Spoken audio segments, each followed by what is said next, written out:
आपको पता है पवन सिंह का होली गाना नहीं आने वाला था। क्या बोला तूने? तो पवन सिंह को भी मालूम नहीं रहता है कि होली गाना भी लाना है। बात तो सही है। ये तो शुक्र मनाइए खेसारी लाल यादव का। और खेसारी लाल यादव 14 के होली गाना नहीं लाए रहते। अरे 14 के गाना मतलब गाने होली का नाम है। होली का समय आनंद फानन में नजदीक आ रहा है और उसमें भोजपुरी गाना नहीं आए, ऐसा हो ही नहीं सकता है। जान दे देंगे इसके लिए। खेसारी लाल यादव इस होली के रेस में सबसे आगे है।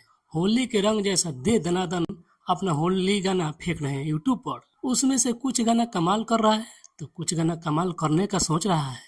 अच्छा, इसी बीच इस रेस में पवन सिंह कैसे पीछे रह सकते हैं? तो पवन सिंह ने भी हबर दबर में पिछले साल का गाना इस साल धाए पटाखा फेंक दिए और इतना जल्दी में लेके फेंके कि ये गाना सुबह के बजाय शाम को रिलीज कर दिए।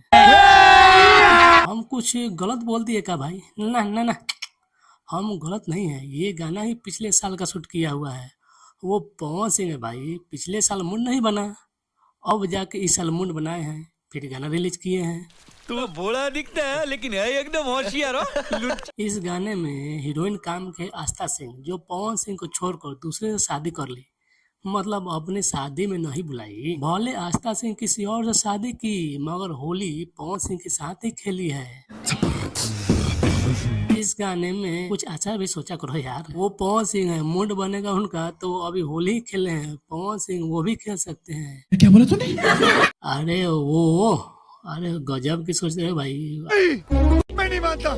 जो होली के बाद खेला जाता है। बड़ा हरामी हो बेटा। अरे वो मतलब कि अबीर भी खेल सकते हैं भाई। Sorry sorry. अब गाने की बात किया जाए तो गाना डांसिंग मूड का है। ये ताबतोड़ कुर्ता फाड़ होली है। यही गाने पे आस्था सिंह होली में मन बहलाते हुए अपने पति के साथ होली खेलते नजर आ सकती है। अच्छा। लहंगमा रंगम गाना पिछले साल का है मगर टेस्ट आज का है। ये गाना पूरा माहौल बना दिया है। आस्था सिंह के अगवार से लेकर पिछवाड़ा तक डांसर ही डांसर है।